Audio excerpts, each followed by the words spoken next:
All right. Okay, so to kick off Winning Wednesday, I want to ask the group, first of all, to reward those of you who took action. Anyone that goes into the Spirit of Selling Facebook group and posts their goal from the goal card that I gave you on your worksheet and takes a picture of it and posts it up there, gets a free signed copy of my book. So I'm rewarding those of you who take action, because if I see it and I know it's written down on the card, I know you took the action, and you're when you take the action, you put yourself on, that's where the receiving happens in life. So if you want to remember anything about the law of attraction, gratitude puts you on the state to receive, because if you think about gratitude, when you start thanking, being grateful for what you do have, then you're already, it's done, right? So you're at a state of, yeah, well, this is already done. I'm grateful for it, right? So it puts you in the state of receiving, and then the action brings it to you as far as the magnet. So when you start taking the action, you're telling the universe you're serious, you've got clarity, then the stuff starts coming through you. So everybody that's posted tonight, if it's up there, I'll just need your home address, and I'm going to send you a signed copy of my book.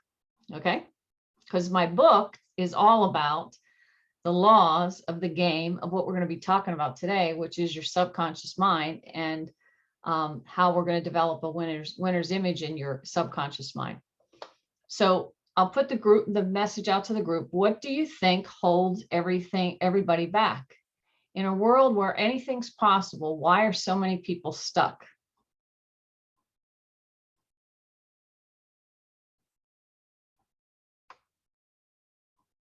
Why do you think you get stuck sometimes? And this is just an awareness question, so I'm putting it out there. I think one thing that I deal with a lot getting stuck is kind of an analysis paralysis, where I'm very focused on making like the absolute perfect decision, that I can spend so long doing that I don't make an actual decision. Okay. Yeah, so you have a belief that it has to be perfect. Yeah, I think that can be a case at times. Okay. So this is good. So you recognize that. So that's a belief. Anybody else? What has ever caused you to be stuck? Anybody? I was going to say, I think sometimes when there's too much going on, it's hard to focus on maybe the task at hand, just because there's other priorities, and whether that's work or just life, wearing a lot of different hats. So I think when I find myself stuck, it's just too much going on, that I really need to sit down and prioritize my tasks.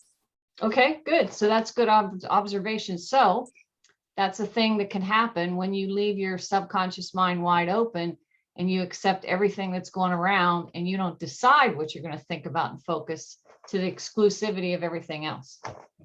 So that when you do that, right, if you're wide open and the news is on and somebody's telling you this and all this stuff is coming in, and maybe, I don't know if part of that under there is also not being able to say no and know why you're saying no. Am I on? Oh, 100%. Yep. Cannot say no. Okay. Just letting the intuition go to work here.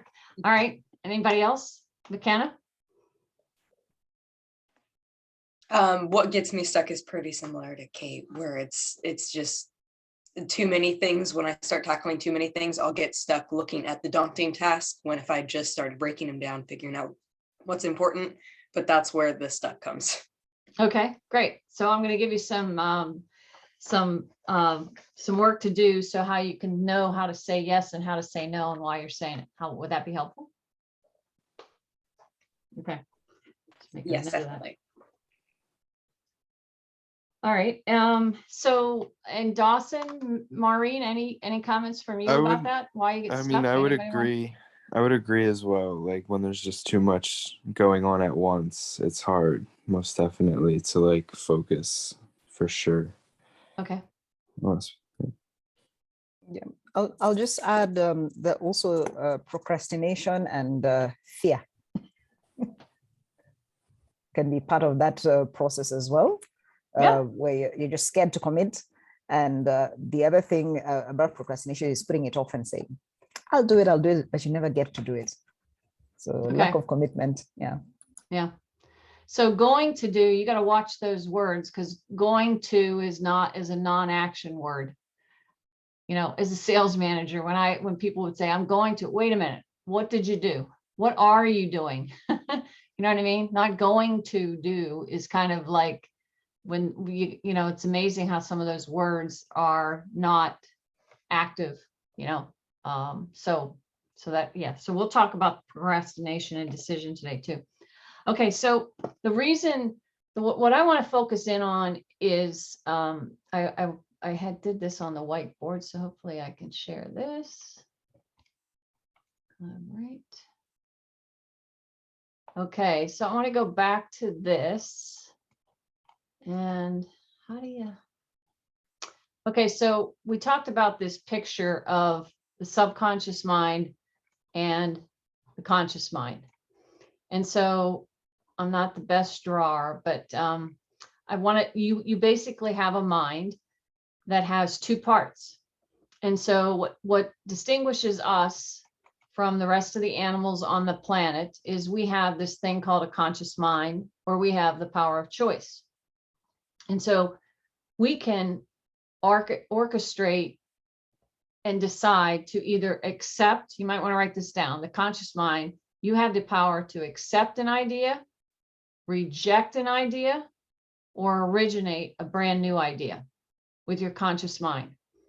So think of your conscious mind as the architect that gets to choose what we're going to create, because you're a creator. You have this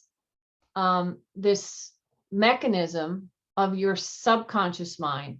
Your subconscious mind is, what the Greeks called, how you think in your heart, but that's the divinity of you.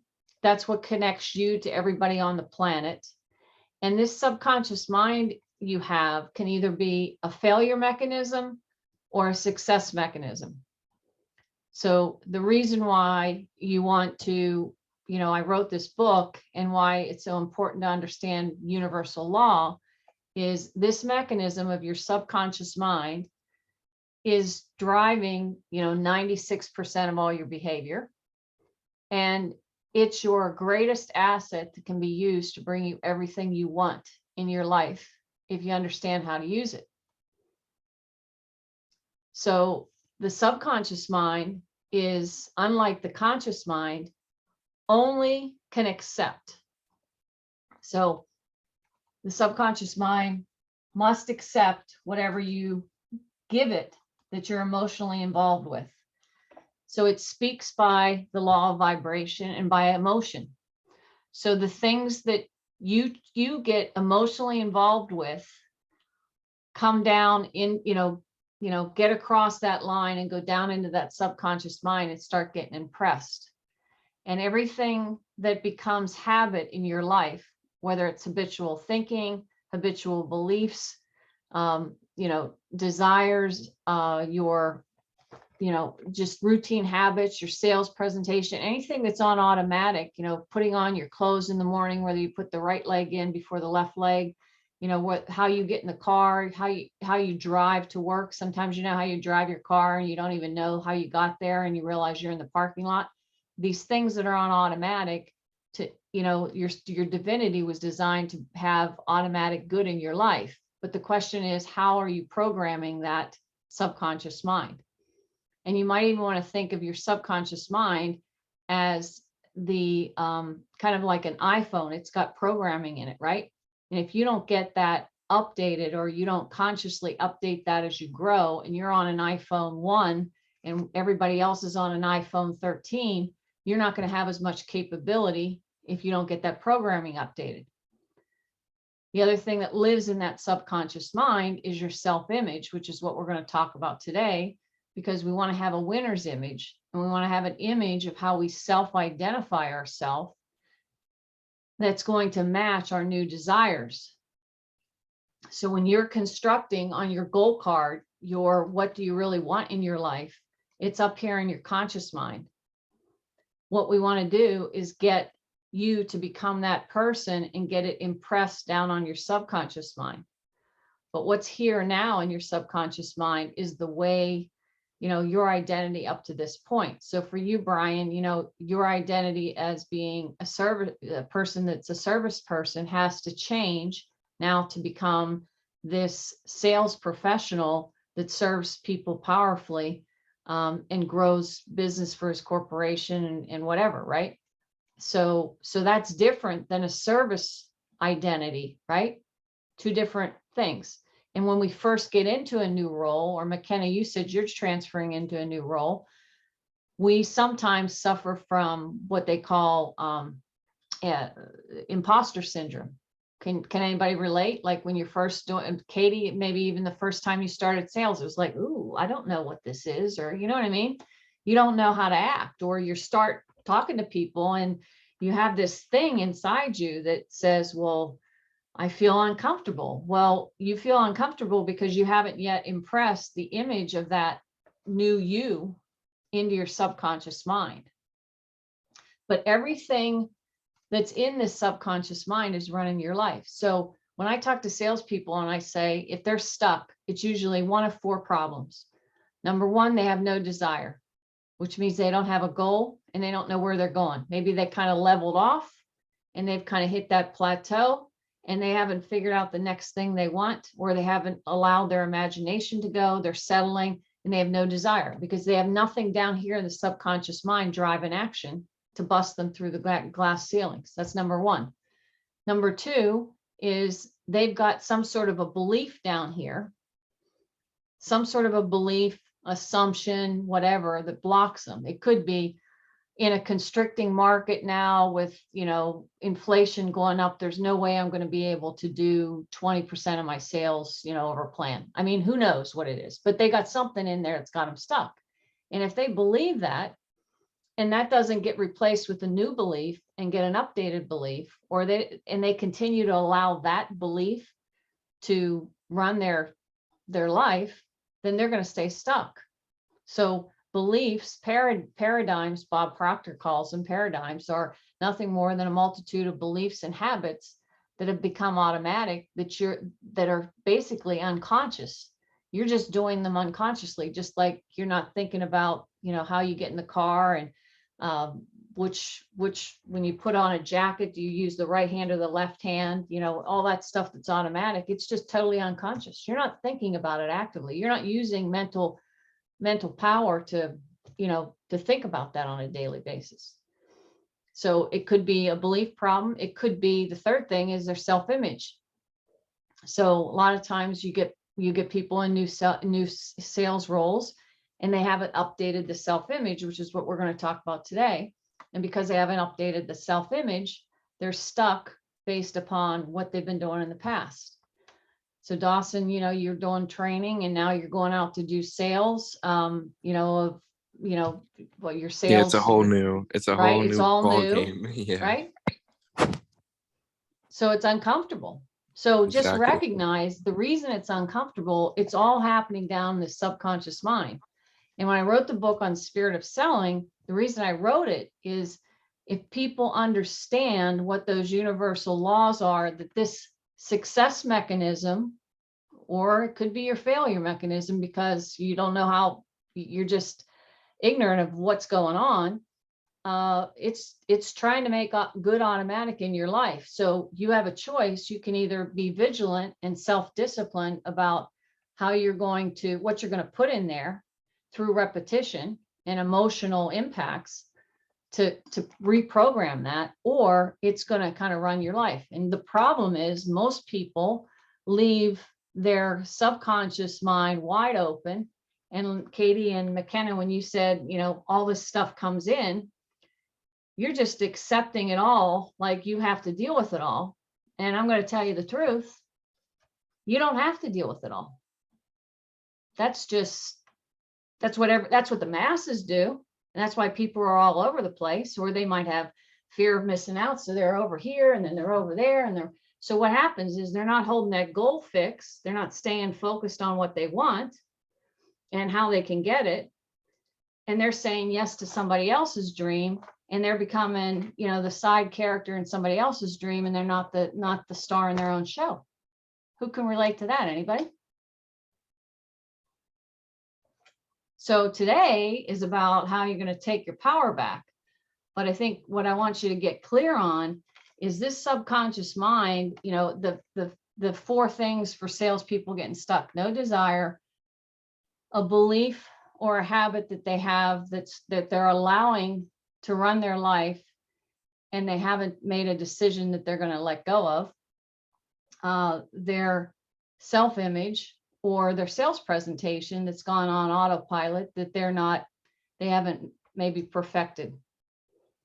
And all that stuff is just this habitual behavior that's down here that's running unconscious. And until you become conscious of it, you can't change it. So today, I just want to make you conscious of the fact that it's all in that subconscious mind. That's your powerhouse. That's why, you know, getting excited about your goal and getting clear on where you want to go and what you want in your life is step 1 is important, because that gives you the clarity. Step 2 is then you want to, through repetition, start getting that idea down into your subconscious mind. And the second step is really getting into the identity of who that person is that's achieved that desire, who you become, because we don't get what we are, we don't get what we want, we get who we are. I'll say that again. We don't get what we want, we get what we are, because you vibrate. There's a law of vibration, and you magnetize to you what frequencies match the frequency you're going. So as a salesperson, when you show up, what people are picking up what you're putting down, whether you know it or not. Because you know what? The secret between all of us is we all speak the law of vibration. Have you ever gone to somewhere where somebody comes in the room, or maybe went to a restaurant or something, and some waitress comes in and you can kind of feel that, ooh, that energy was like, woo, could you ever feel that from somebody? Or did you ever feel that something was off when you talk to somebody? Or maybe, you know, I talk about sometimes, are you showing up in a sales call with your commission breath? You know what commission breath is? When you're not thinking about the other person, you're thinking about you earning the sale or whatever, and it's all about you and you're not on them. They pick that up. So we're all vibrating. And when we're talking about the self-image is down here. And so today, what we're going to do is talk about what is the person, who is the person that you decided that you want to become. Because you don't get what you want, you get who you are. So that means if you're willing, so the first question you want to ask yourself is, who do I want to become? Who is that person that has achieved that goal I wrote on that goal card?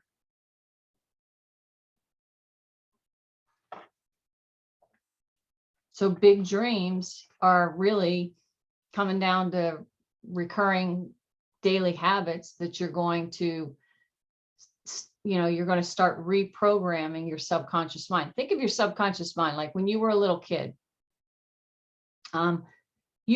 You're a born risk taker and you're a born winner, right? Like when does anybody have kids on this call? Okay. So when you had your baby, did you tell the baby, well, if you don't walk in, the first 2 years, we're done? Or, right? The baby has to walk. You don't say, well, that's it. If they don't walk in 2 years, we're just going to let him as is, right? You just expect that he's going to walk, and he does, right? Or he or she. When they start crawling on the floor, the next thing they do, they observe. What do? They observe. Oh, these adults, these big people, these giants are walking around, and they're going from one. Now, if I can just do what they do and get myself across the room, and then they start pulling themselves up on the coffee table and stuff like that. They're born risk takers. They want to go. So the winner's image is, you've got to think about who that person is that you're going to become, and what has to change in that, in your behaviors and what behaviors and characteristics do you want to start adopting to become that person? Because when you become that person and you act as if you're that person now, you are going to start to attract the opportunities and everything you need to become that person. I'll give you an examples of a story from my sales career. So this happened to me a couple times. The first time happened to me when I was 21 years old. Picture a 21-year-old college student coming out, blonde hair. It's the 80s back then, big earrings. I got royal blue suit and high heels. And I mean, I just looked like I came out of college. And so I go into these sales meetings with these distributor reps, and I'm trying to, figure out, I'm one of the few women. It was back in the 80s. There wasn't a lot of women, all these guys in their suits and whatever. And I said to my manager after a week or so, I said, man, they're just not taking me seriously. And he said to me, Rhonda, can I be honest? I said, yeah, of course. He said, let me ask you a question. If you went in to see a lawyer and you were going to have to pay him $50,000 and you walked into the office and he's got jeans and a torn piece of, t-shirt on, would you trust him and give him $50,000? I said, well, I don't know. You're probably right. He says, yeah. So you have to dress the part. So he got me this book, Dress for Success. And it said, you got to have a navy blue suit and a black suit. And you took the heels down. I started dressing the part. I got the nice pen. I got the portfolio. And I looked like, so I did some things with my image to look and act the part of who I was trying to become. They were hiring me. I was the first time I was business to business sales rep. I got a company car. They threw me out in the field, and I was the first woman and a first 21-year-old that they ever did without making them stay inside for 2 years in customer service. But I had to flip my image. I had to act the part. I had to act as if I was that person. Second time it happened to me was I was in a company. I really wanted to be a sales manager. The district manager got promoted. All four of it, I think there was 4 of us from the team. He got promoted from a district manager to a regional manager, the management position. I wanted that job so bad. And so I went, 4 of us interviewed. I didn't get the job. Man, I was devastated. I went back up to the VP of sales, and I said, what is it going to take for me to get that job? And he said, Rhonda, you got to act the part when you don't have the part. When you're in a sales meeting, you need to act like a manager would act. How much are you supporting what we're saying? How are you sitting back with the group and grumbling about the quotas, or are you leading and standing up and doing things that a leader would do? I thought, oh, that's interesting. So I did. I started acting the part. So the guy that got the job was younger than me, and he was my cohort, and then I had to work for him. And I started supporting him like do what you want to, if I was a manager, I would be supporting the leader, right? And saying, hey, yeah, I know maybe this might be tough, but let's figure out how we can instead of how we can't. And I changed my whole vibe and started acting the part like as if I was acting like a manager. And that guy, then hired me. So it's all about frequency. So when you change your self-image, you got to realize what's holding you where you are. If you really want to make that quantum leap, you got to get on a different frequency. You got to act and become the woman or the man that earns that kind of money. That, how do they lead? How do they walk? How do they talk? Are you looking at people that that are doing what you want to do? Does everyone have like 3 or 5 people that they look to and think about what do they do and how do they act, and what character traits do those people have that maybe I want to adopt? Can anybody relate?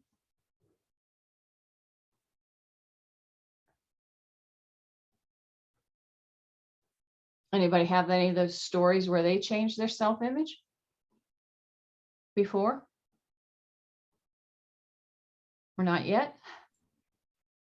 I mean, I think one thing I learned in my most recent interview process was how much of the interview process can be kind of just about vibes, I guess. I had one interview like late 2021, and it just went terribly. Like one of the worst interviews I've ever had, Okay, and just 'cause it's kind of off, but I wound up applying to a different job with the same company. And actually wound up getting the same hiring manager interview me again. And interesting. as soon as he came on, I'm like, oh man, I'm not hearing back about this. But I feel like that second interview, because I kind of approached it differently in a lot of ways, went a lot better. And he even made a note of it about how much better he felt this interview went. And actually wound up getting to the point where they flew me out to Boston for a final round and did pretty extensive interview.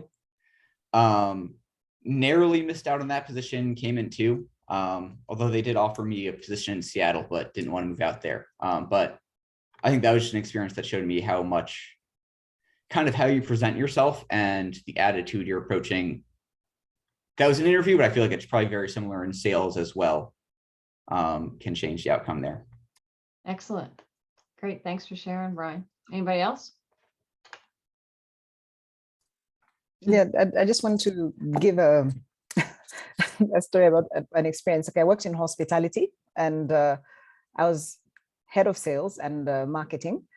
But many times, right from when I was a sales manager, many times I'd have clients thinking that I am the general manager who was my boss. And at first I would feel very uncomfortable about it. But one time I just asked a client I was really close to, why do you think I'm the general manager? And they said, it's the way you carry yourself, the confidence, how you help, how you reach out. And that was a very flattering experience. And I thought I offended a general manager, one of the general managers that I worked with about that. But then the good thing is it was always positive. They supported me on that. Yeah. That's awesome. Great story. Thanks, Maureen. Okay, so and I think the other thing is sometimes it takes courage to be, to act something that you haven't done before. But when you take that courage and you say, I'm going to do this, it all starts with a decision. And you guys, one of the things that, we tend to, that can hold us back is when we procrastinate.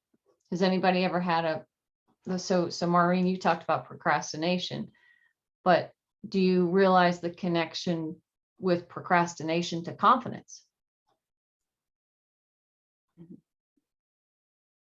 Yeah. So I don't know if everybody realizes that, but confidence is really based upon your ability to make decisions. And if you hesitate on making decisions and you waffle a lot, guess what your customers are going to do? Gonna waffle back. That's right. Because what you put out, you get back. So you got to ask yourself, what holds you back from making decisions? Because I'm going to promise you something right here and now, and you might want to write this down. The better I get at making decisions and the faster I get at making those decisions, the more sales I'm going to have, because customers buy based upon confidence. Customers buy based upon your belief in your product and how confident you are, and your confidence transfers to them. So sometimes you're going to have a client. You have to believe in that client. You've got to see the divinity within that other human being, and you've got to help them make a decision, because the more we help other people make decisions and increase their confidence, the more they're going to soar and the more they're going to win. And all winners' images are, they have that degree of confidence, but it comes from learning how to make decisions. You've got to be able to make decisions. I'll read you this from Napoleon Hill. I always like to refer to this. but in Think and Grow Rich, it says analysis of several hundred people who had accumulated fortunes well beyond the $1 million mark disclosed that every one of them had the habit of reaching decisions promptly, changing them slowly, if and when they were changed. However, people who fail to accumulate money, without exception, have the habit of reaching decisions, if at all, very slowly, and of changing those decisions quickly and often. So do you guys know the 5-step, the questions you want to ask yourself to make a decision? Anybody want to know what the secret way to make a decision and how to know whether you're going to say yes to something? Or do you already know it?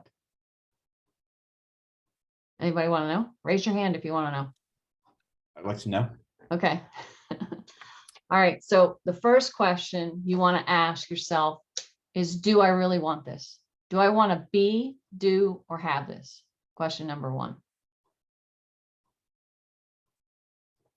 It's just a question. You've got to answer that.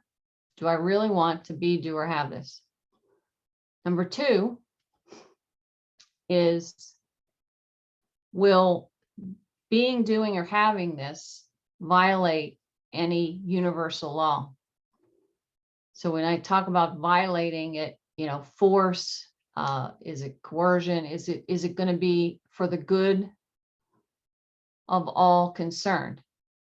So for example, if you win, Katie, you have a family, and if you win and you come in at 120% to plan or something this year, is that going to be good for your family? Is it going to be good for your employer? Is it going to be good for you?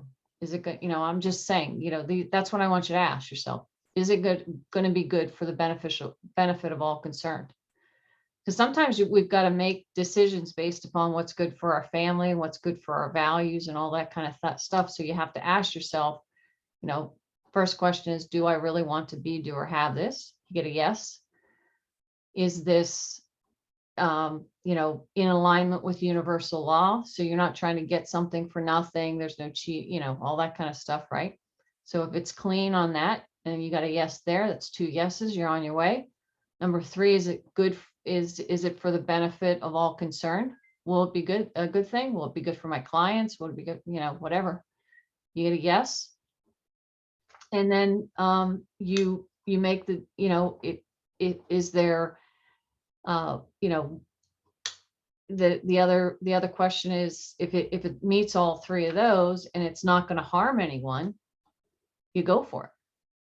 And you remember that you always can make another choice. Like nothing's final or fatal, because 1 of 2 things are going to happen. You're going to learn something. So there's always going to be a gift. You're going to learn something, and you always have the ability to pivot.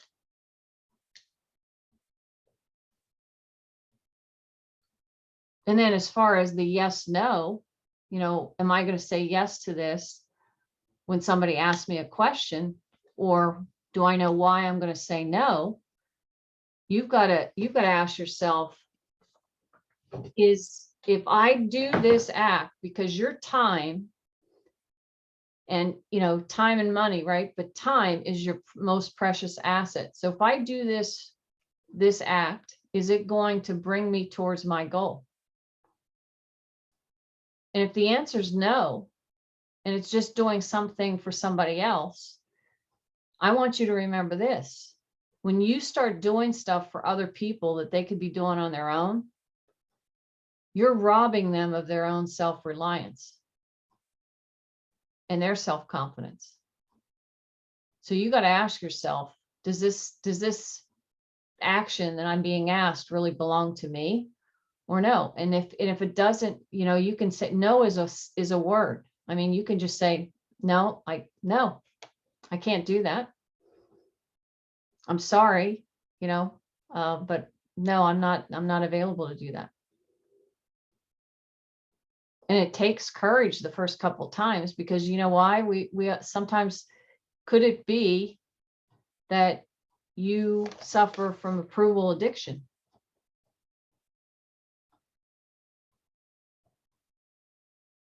Because I write about that in my book, how to get over approval addiction. But approval addiction is not going to, it's not going to serve the world, because if you're doing things that other people are asking you to do and you're not doing the things that are part of your purpose and your dharma, you're depriving the world of the gift that you came here to give to the world.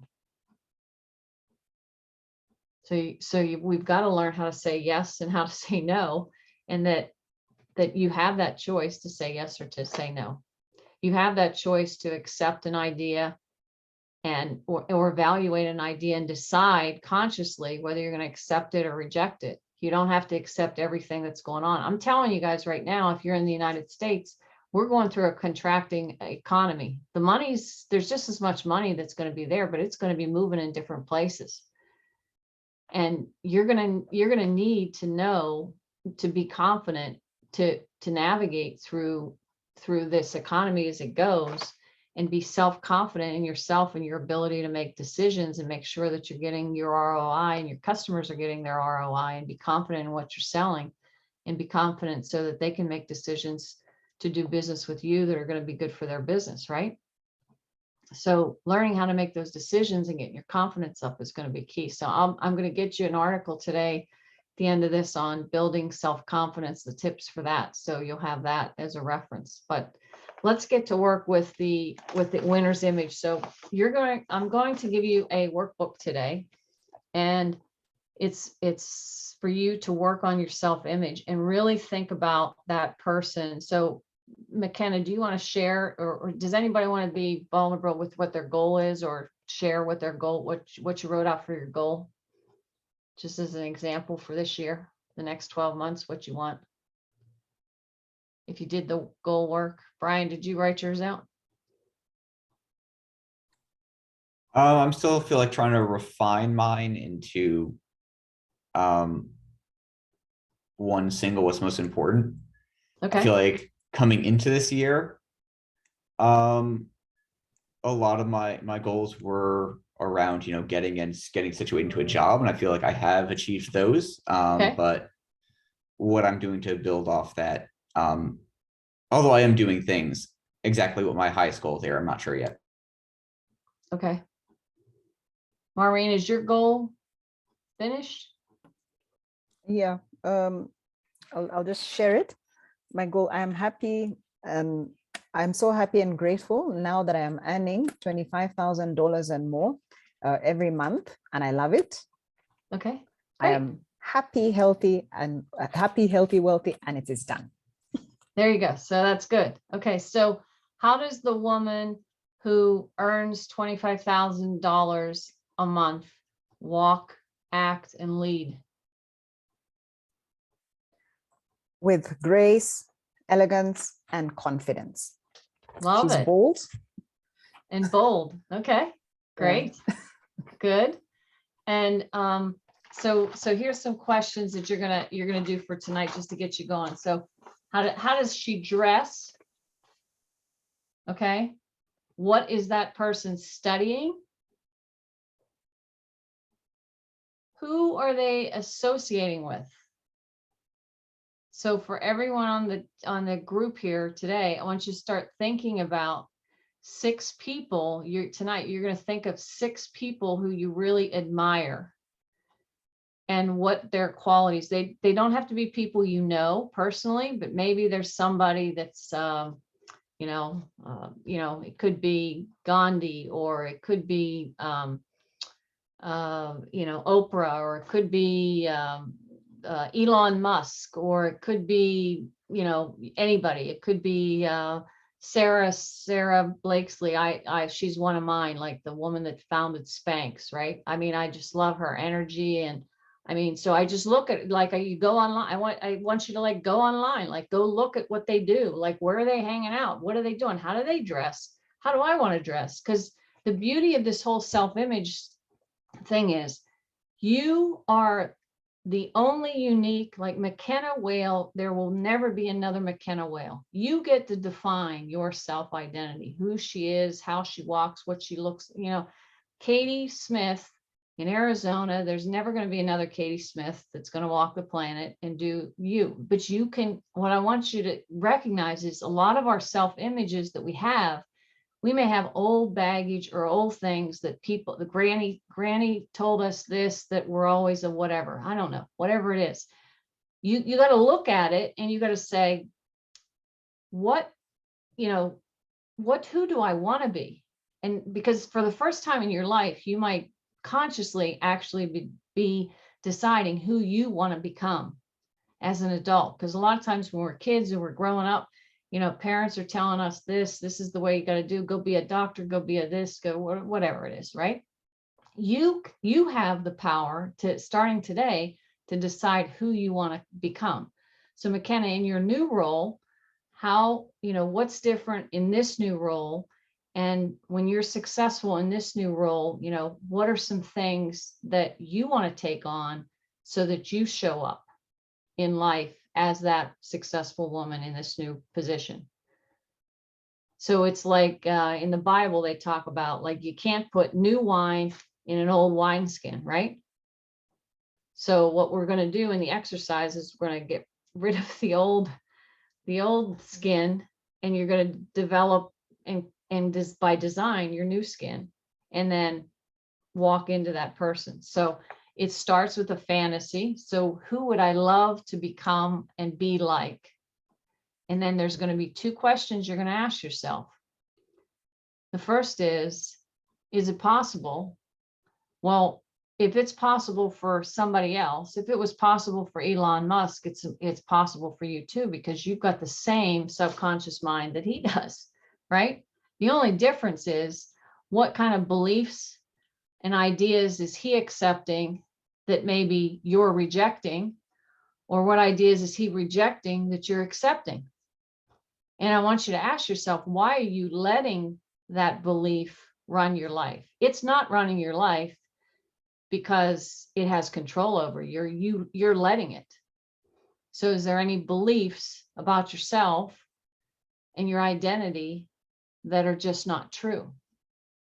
And you know, do you know how to analyze whether it's true or not? There's two questions you can ask yourself. You want to write this down. Does this belief support me to grow and become the person I want to be? And does it empower me? Because if it doesn't support and empower you anymore, it's time to let it go.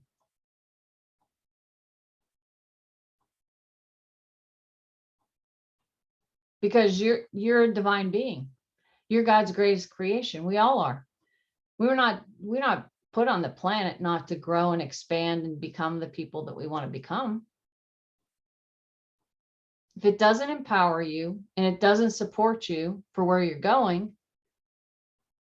let it go. It's actually okay to let it go. So many people drive around and they take this baggage with them about these beliefs because they got handed down from Uncle Ned and Aunt Nellie from 200 years ago, and you're still walking around with those same beliefs, holding on them like they're a sacred cow because they got handed down, and they're ancient, they're old, and they're out of date. They're not up to the iPhone 13. We're living in iPhone 13 land now. I mean, does it really work? If it doesn't empower you and support you, say no. Let it go.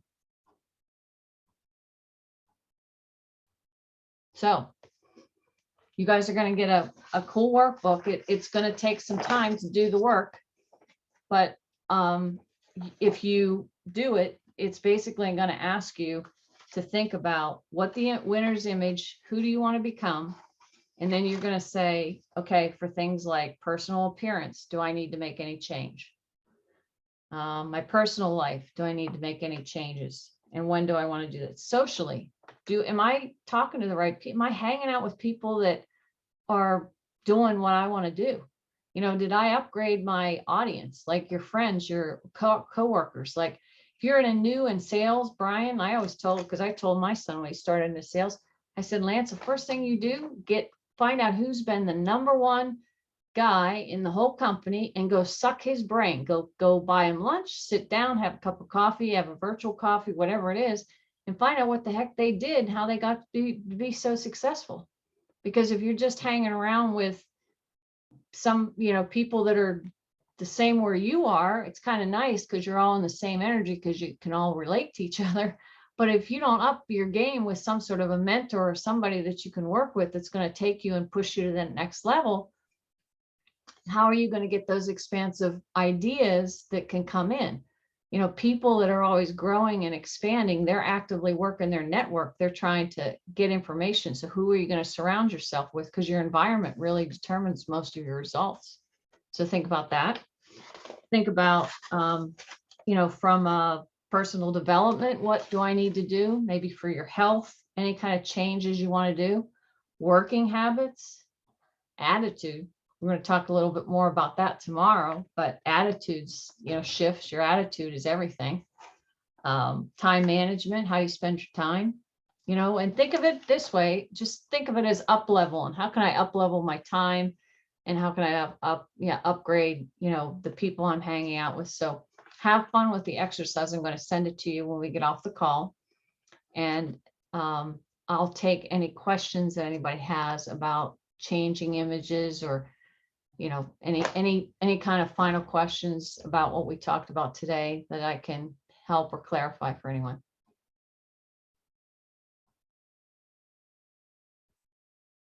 Was any of this helpful? Good. Yes, very helpful. Good. I'm excited for you. So design it. You be the creator, design how you're going to self-identify, because the two most powerful words in the English language are I am and what comes after it. So what are you going to say after I am? Anybody going to be fearless?